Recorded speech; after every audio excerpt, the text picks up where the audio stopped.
Well, the Prime Minister has already announced 5 projects that are going to be potentially fast-tracked through this major projects office. And tomorrow in Prince Rupert, British Columbia, he's expected to announce the second tranche of projects. This is something he promised to do before the Grey Cup, which is this weekend. So as you pointed out in that graphic, we've learned through sources about 4 of the projects he's expected to talk about tomorrow. One of them is a mine for critical minerals just north of Timmins. There's also another mine in New Brunswick. There's a hydroelectric dam in Iqaluit, as well as the Sil Isms LNG export terminal in British Columbia. So these are the 4 projects.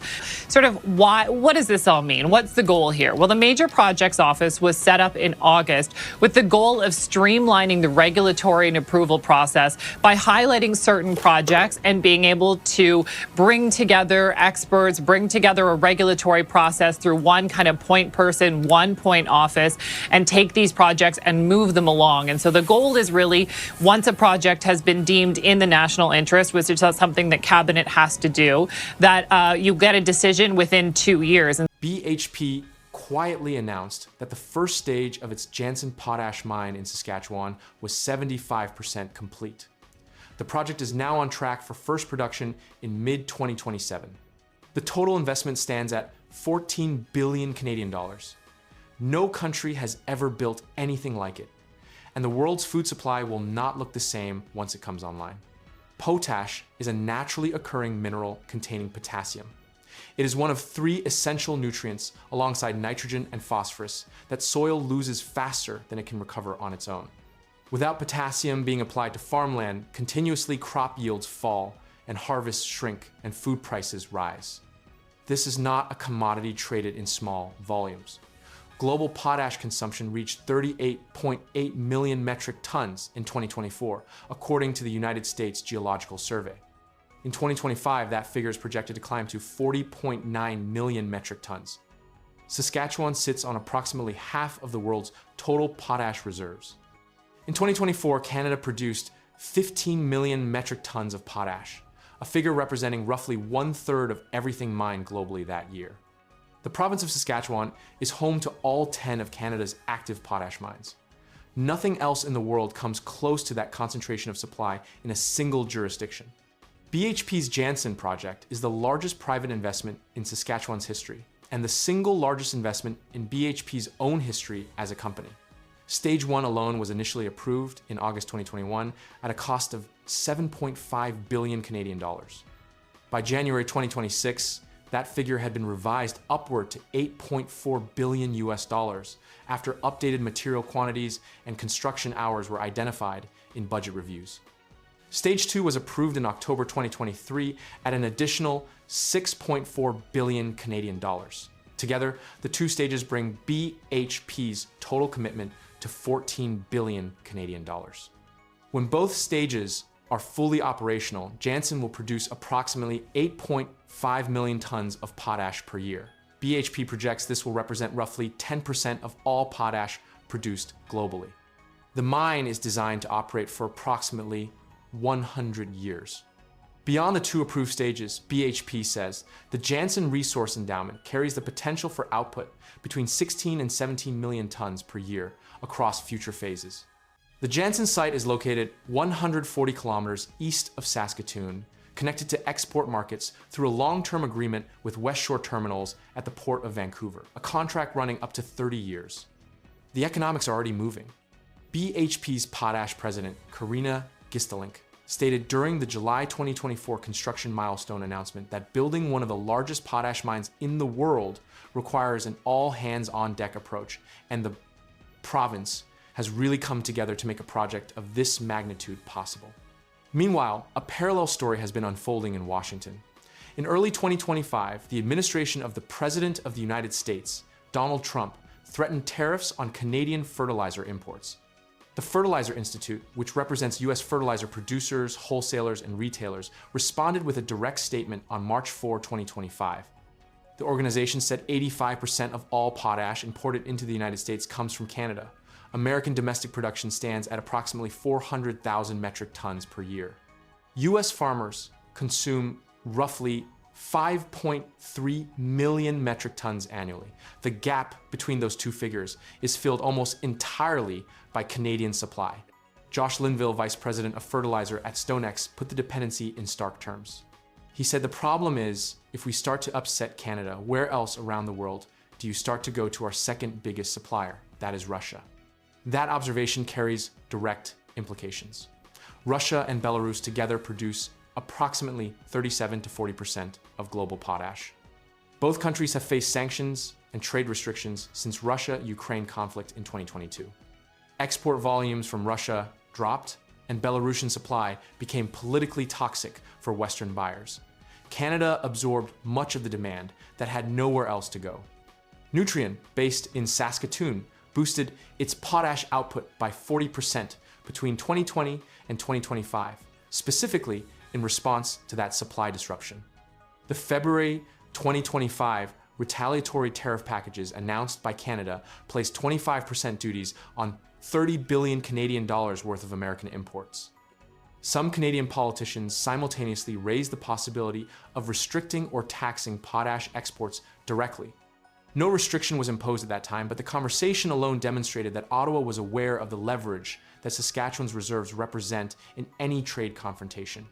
In December 2025, the administration of the President of the United States, Donald Trump, struck a separate deal with the Belarusian government for the release of 123 political prisoners in exchange for the lifting of sanctions on Belarusian potash exports. The United States' primary alternative to Canadian supply is Russia and Belarus, and the transportation cost from either country is substantially higher than the existing Canadian rail routes that move Saskatchewan potash directly across the shared border to American distribution points.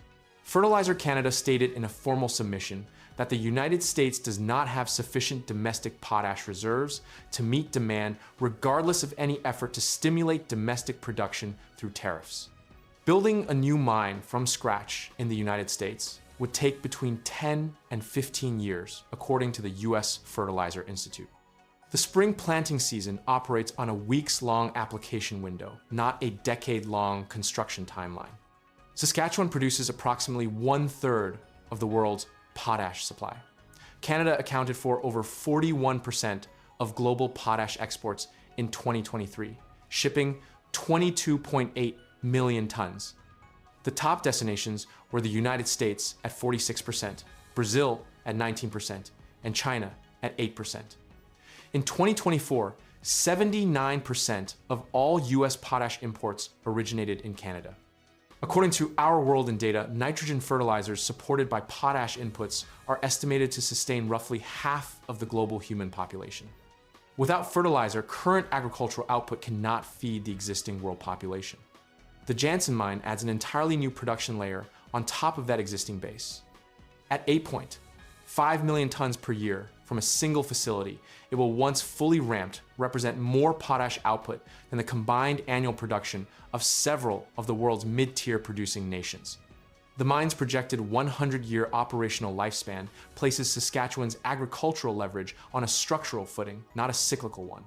BHP's America's President, Brandon Craig, stated in January 2026 that they remain positive about the progress at Jansen and in potash as a future-facing commodity with strong long-term demand fundamentals driven by population growth, better diets, rising living standards, and the need for more productive and sustainable use of arable land. Global potash consumption is projected to climb further as the world's population increases toward 10 billion and as arable land per capita continues to decline. Canada holds an estimated 1.1 billion tons of potash still unmined. The Jansen deposit alone carries a measured resource of 5.17 billion tons. The world's current annual consumption sits below 40 million metric tons. The reserve held within a single Canadian province exceeds a century of global demand at current consumption rates. Oil controls energy. Fertilizer controls food. The arithmetic of who controls what and for how long is being settled in the ground beneath Saskatchewan, one construction milestone at a time. We're following breaking news on the tensions between Canada and the United States. U.S. President Donald Trump has abruptly reversed course on a new trade relationship between Canada and China.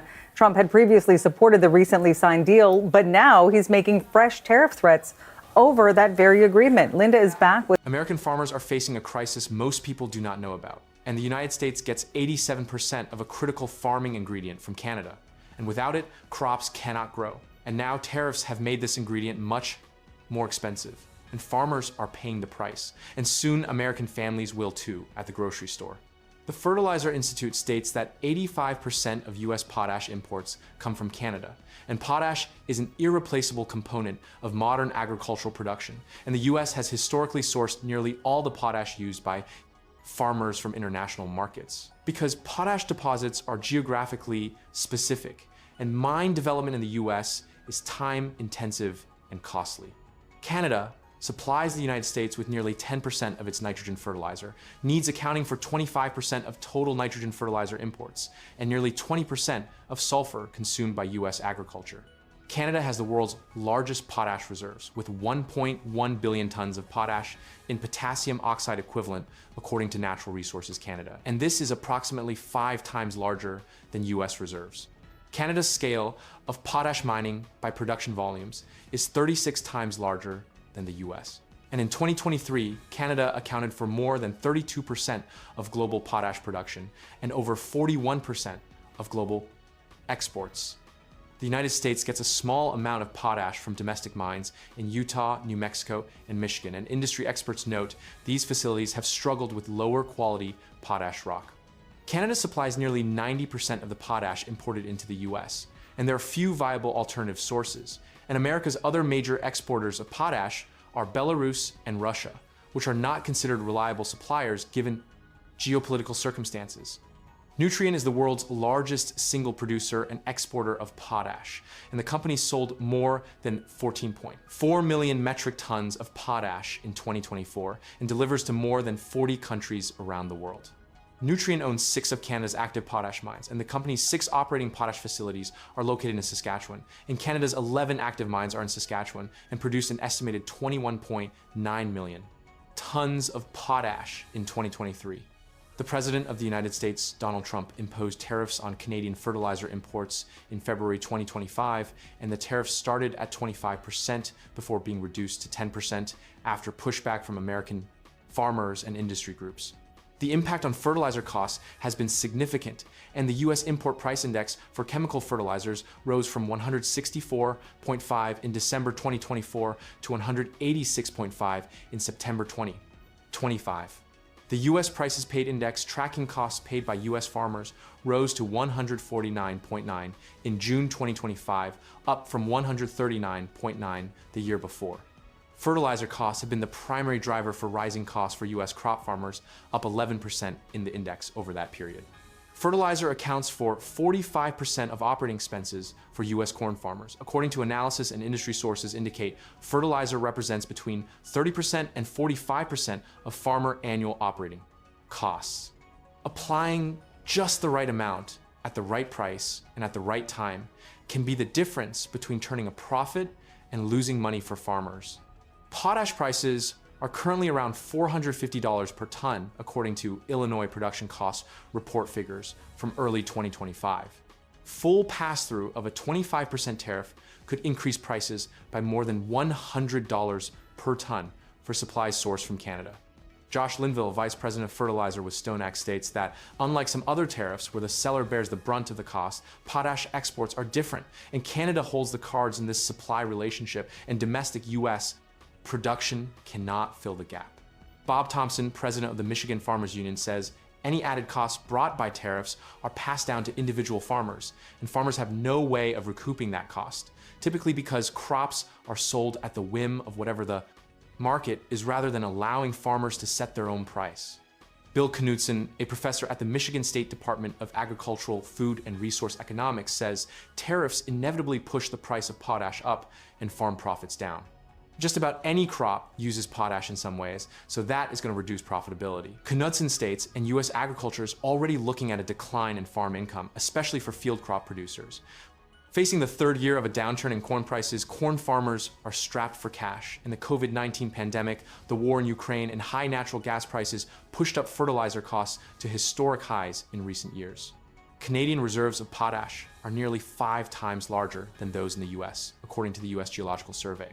It may be possible for the US to expand its production of nitrogen fertilizer, but that may not benefit farmers because any rise in US fertilizer output that is propelled by tariffs would mean producers in that country are being protected from cheaper foreign imports, says Joe Jansen, an agricultural economist at the University of Illinois. And for farmers, all of that would raise costs. A proposed potash mine in Osceola County, Michigan could eventually produce 800,000 tons of potash per year, but it depends on a $1.1 billion federal loan that received conditional approval in January 2025. Even if approved, new US mines would take many years to meet domestic demand.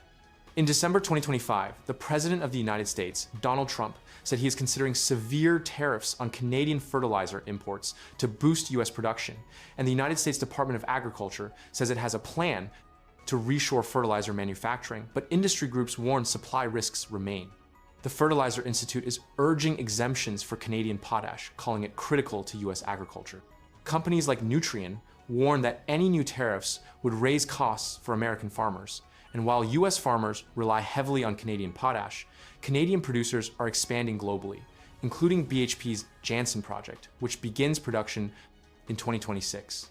With over 90% of US potash imported mostly from Canada, tariffs would effectively raise costs for farmers already facing tight margins.